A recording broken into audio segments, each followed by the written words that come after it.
You're listening to The Philosopher's Note on the science of being great. More wisdom in less time. Hi, this is Brian. Welcome to The Philosopher's Notes on the Science of Being Great by Wallace D. Wattles. Start with a quote. Wallace says, quote, "The principle of power gives us just what we ask of it. If we only undertake little things, it only gives us power for little things. But if we try to do great things in a great way, it gives us all the power there is." Again, that's Wallace D. Wattles from The Science of Being Great. I have to say, I love Wallace D. Wattles. Although relatively obscure, Wattles is one of the big influences in the New Thought movement. You might have read his popular The Science of Getting Rich, which influenced the peeps behind the movie The Secret quite a bit. But my hunch is you've probably never heard of The Science of Being Great, which is also known as, the title of it is also known as How to Be a Genius. So, seeing that I'm giving myself a PhD in optimal living with a specialization in greatness and bliss and enthusiasm and all other things good, I figured I should rock the Philosopher's Note on it. So, this one's packed with big ideas, and I say we just jump right in. Before we do that, though, here's a quick note. We have the full-length PDF mini book of both The Science of Being Great and The Science of Getting Rich waiting for you in the members section of the site. If you just cruise in and log in, go all the way down to the bottom of the titles page, and you will see the PDF for this and for The Science of Getting Rich, the full-length essays kind of mini book. And I've also recorded an MP3 of The Science of Getting Rich you can download for free as part of your membership too.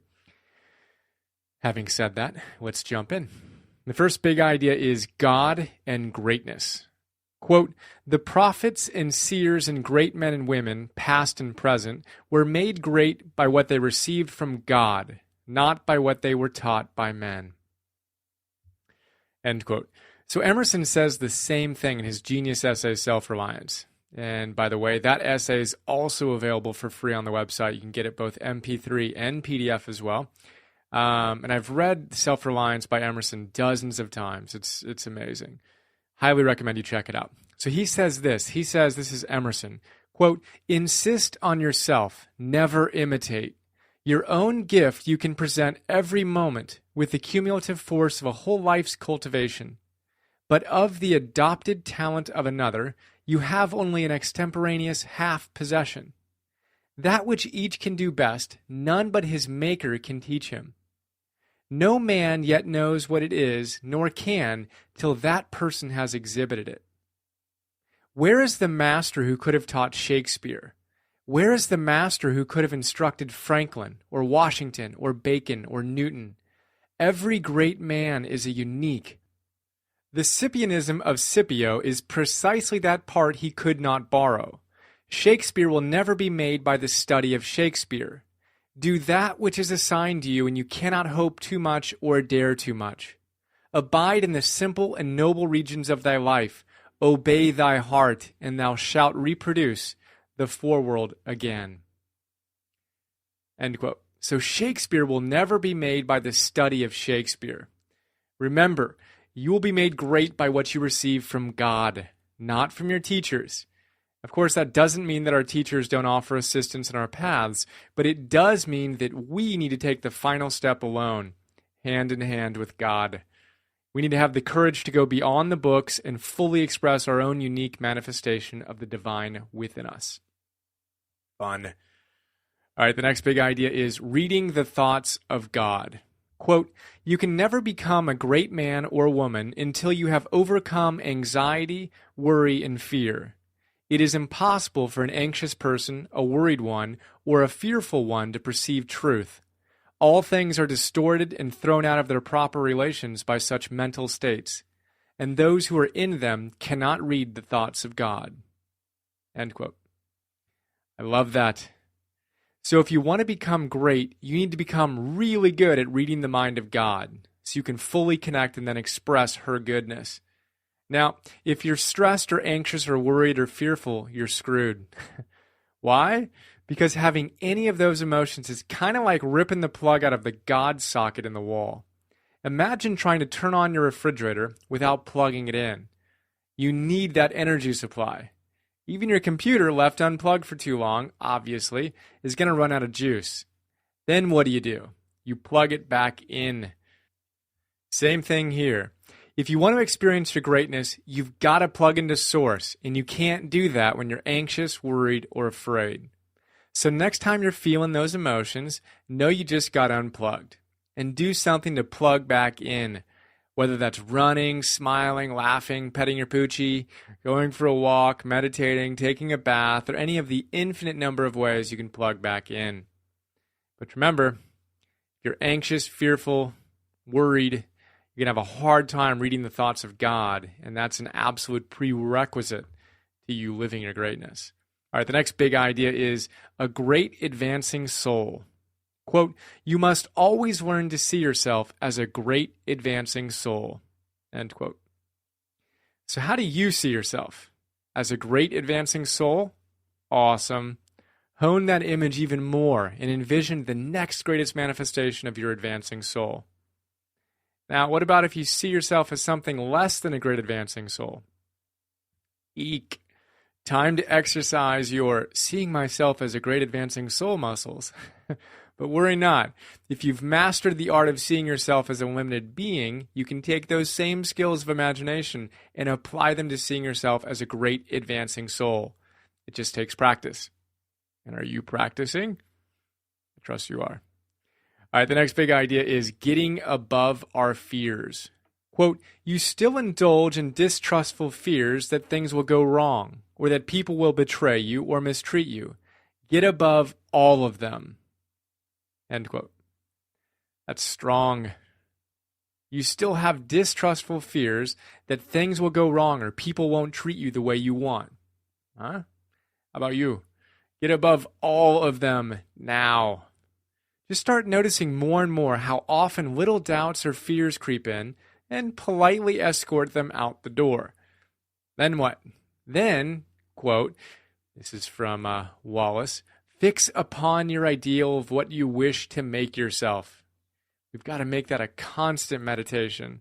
What do you want? What does your highest self look like? Focus on that, particularly the times you find yourself slipping backwards.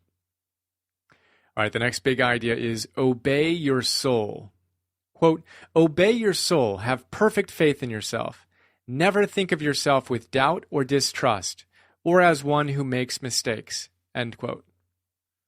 Wow, I love that. And I'm learning to take these guys and women literally. So let's break that one down and notice the important use of the word never. Quote, never think of yourself with doubt or distrust, or as one who makes mistakes. Emphasis on never. So, quick quiz. When is it okay to think of yourself with doubt, or as someone who makes mistakes? Bingo. That would be never. Again, start noticing how often you fall into doubt and resolve to switch your focus to what you want, who you're becoming, what your highest self is evolving into. Never allow yourself to slip back into that doubt. Ever. Not even a little bit of the time. All right, the next big idea is close your ears and dream on. Quote, close your ears to all adverse suggestions. Never mind if people call you a fool and a dreamer. Dream on. End quote. So did you know the guy who invented the radio, his name was Marconi, was thrown into an insane asylum when he told his, in quotes, friends that he could harness sound and transmit it from one place to another without anything in between? They thought he was nuts. And actually, parenthetically, it is kind of nutty when you think about it. You can listen to a radio station while driving your car or talk to your friends on a little piece of plastic with nothing that's visible anyway. There. That's bizarre. Anyway, imagine if the people we admire so much decided they'd only do what the people around them thought was reasonable, possible, or appropriate. Our world would be kind of boring. We owe all the great advances of our civilization to people who were brave enough to close their ears to all adverse suggestions, wouldn't you say? As Harry Truman says, quote, how far would Moses have gone if he had taken a poll in Egypt? What would Jesus Christ have preached if he had taken a poll in the land of Israel? What would have happened to the Reformation if Martin Luther had taken a poll? It isn't polls or public opinion of the moment that counts. It's right and wrong leadership. End quote. And George Bernard Shaw says it beautifully as well. He says, and you've probably heard this one a bunch of times, time to start really living it. He says, quote, reasonable people adapt themselves to the world. Unreasonable people attempt to adapt the world to themselves. All progress, therefore, depends on unreasonable people. So how about you? You need to close your ears a bit, maybe a lot more. Dream on. All right, the next big idea. I get kind of excited about that. Dream on. Ignore the critics. I think it was Samuel Goldwyn who said, don't pay any attention to the critics. Don't even ignore them. Just dream on. All right, the next big idea is hurry. No. Quote, hurry is a manifestation of fear. He who fears not has plenty of time. If you act with perfect faith in your own perceptions of truth, you will never be too late or too early, and nothing will go wrong. End quote. That's genius. So are you rushing in a hurry to get your goals done already? Well, there's fear wherever hurry lurks, so be on the lookout. What's the rush? If you know everything's working out just perfectly, why would you ever need to rush? Here's a hint, you wouldn't. So relax, enjoy the journey, give your best, smile, breathe, and see the beauty of your dreams as manifested already, and know that it's all in escrow, waiting for you to take one inspired step after the next, with no anxiety, tension, hurry, or any of that business. One blissful step at a time. That's how we manifest our destiny, and love the process. Again, Wattles says, quote, so surely as you find yourself in the mental attitude of haste, just so surely may you know that you are out of the mental attitude of greatness. Hurry and fear will instantly cut your connection with the universal mind. Moving to the next big idea, the habitual thought of greatness decides your destiny. Quote, whatever you habitually think yourself to be, that you are. You must form now a greater and better habit. You must form a conception of yourself as a being of limitless power, and habitually think that you are that being. It is the habitual, not the periodical thought that decides your destiny. End quote. So what are you habitually thinking? What's the dominant thought pattern you have toward yourself? We've got to know that it's not the occasional check me out, I rock thought that'll get the job done. It's like someone going to church and then yelling at people on the way out of the parking lot as they go home. My dad actually did that. Rest your soul, Pops. I love you. So our destiny is decided by our habitual thoughts. Yes, there's an echo in here. I say this all the time. We must get great at holding the vision of our highest selves and then living from that fantastic place. So I love it when I repeat the obvious again and again and again. But the question is, are you living these truths? And don't worry, I'll keep on repeating myself until we all do. All right, the next big idea is everyone can become great. Quote, it is within the power of every man to become great. End quote. So do you think you can become great? A couple of things on that. Number one, everyone can become great. Number two, as per Henry Ford, whether you think you can or you think you can't, you're right. Think about that. Whether you think you can or you think you can't, you're right. So what do you think? Do you think you can be great? Too often we look at those we admire and think it must have been their destiny to achieve greatness, something in their genes or astrological chart or just sheer luck. Huh? It's just a really weak excuse for us failing to step up to our own greatness. As Wattles says, it is within the power of every man to become great. And of course, every woman. And the great Paulo Coelho echoes that when he says, quote, I learned the most important lesson of my life, that the extraordinary is not the birthright of a chosen and privileged few, but of all people, even the humblest. That is my one certainty. We are all the manifestation of the divinity of God. End quote. You have seeds of greatness in you. In all caps, I state that with enthusiastic intensity. I hope you already know that, and I hope you have enough strength to work on yourself till you manifest it and most fully give yourself to the world. Why? Well, we need it, but more importantly, you need it. As Abraham Maslow states, quote, "If you deliberately plan on being less than you are capable of being, then I warn you that you'll be unhappy for the rest of your life." Pretty strong words. And you might be thinking, oh, but me? I can't possibly be great. You should have seen how I was raised. Or no, not for me. I'm in prison. Or me? Blah, blah, blah, blah, blah, blah, boring story, blah, blah. Whatever. You only need to look at so many people like Oprah or Malcolm X or 50 Cent. Speaking of 50 Cent, that guy's a former thug drug dealer turned artist turned future billionaire, simply rocking his greatness. But anyway, we can look around at all kinds of people who had way worse circumstances than you and turned it around. Of course, the statistics will tell you that you won't do it. But who gives a about statistics? If 1 in a million make it, those are great odds. How many of you are there? Last time I counted, there was just one of you, so go do it. Good odds, 1 in a million. So I'll pick up my megaphone and repeat one more time. It is within your power to become great.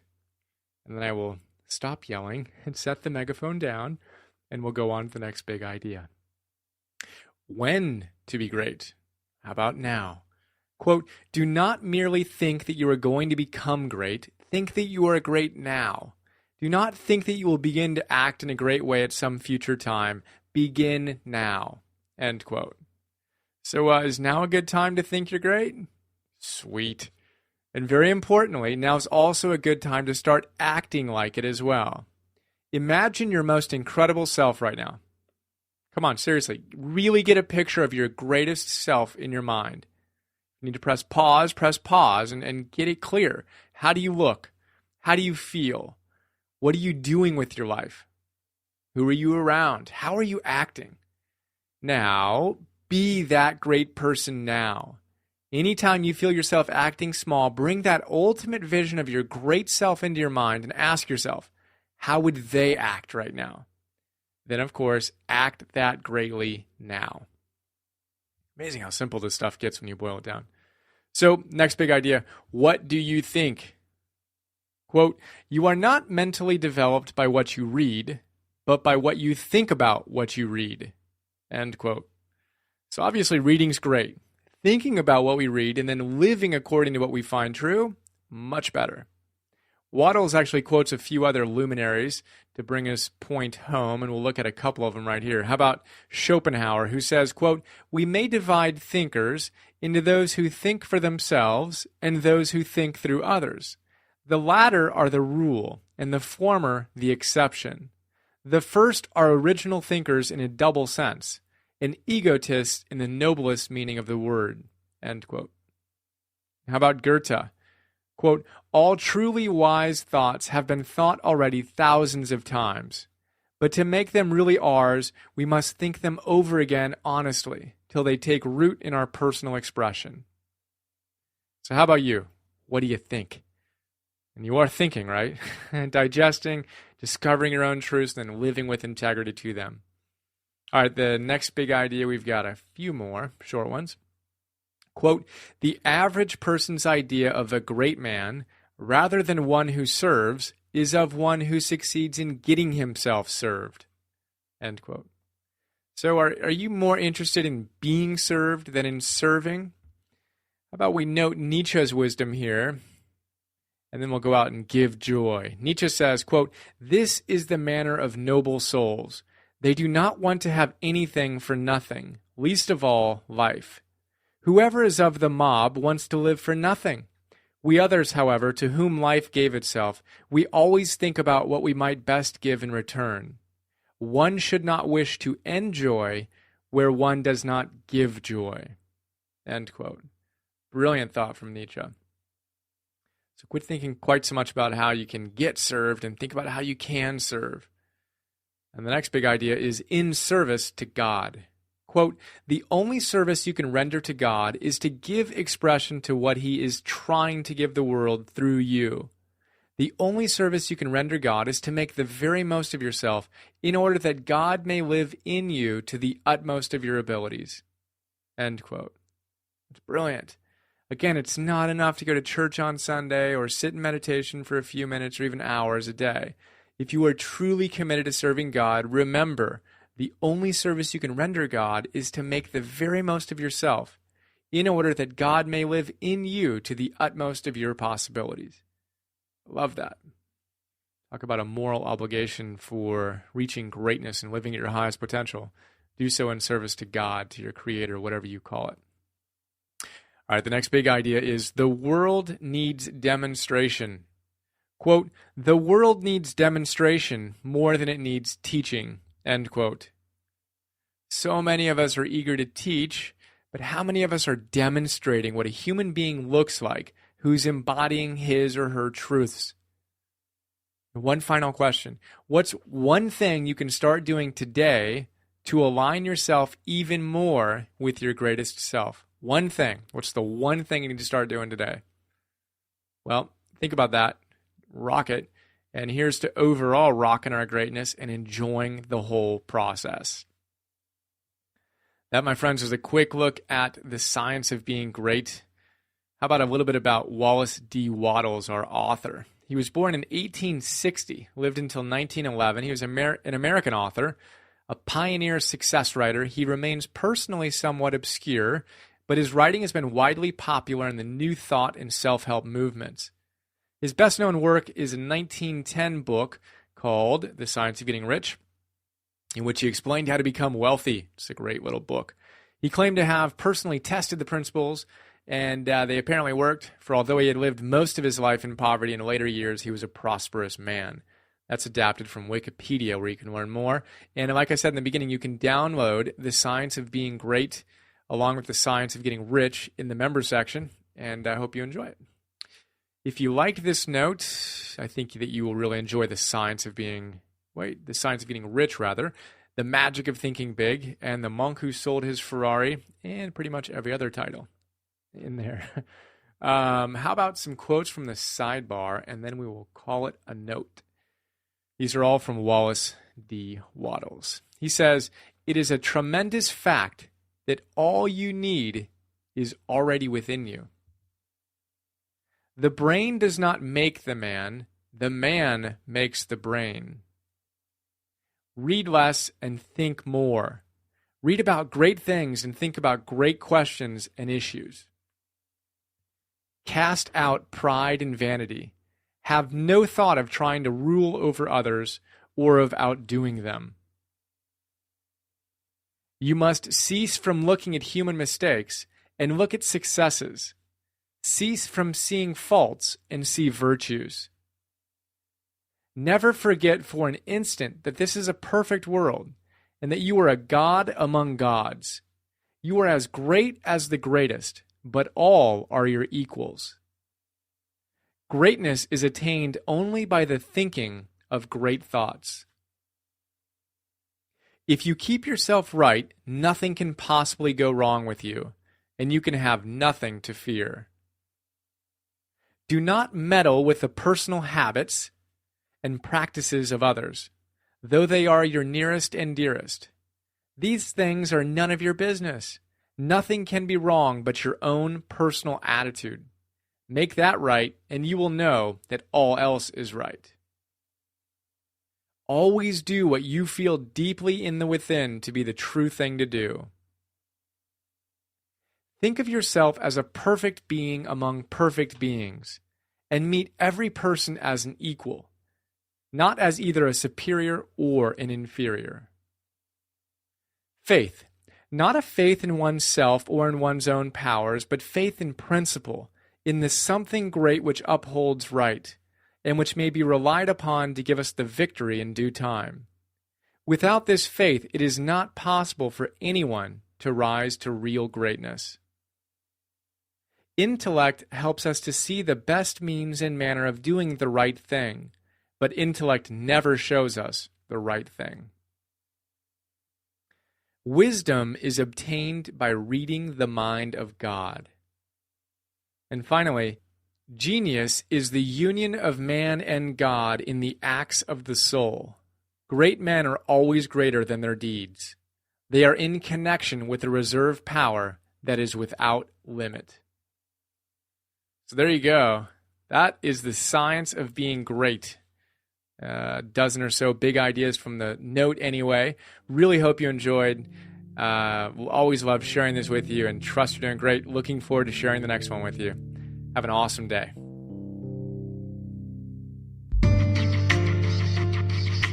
We hope you enjoyed this Philosopher's Note.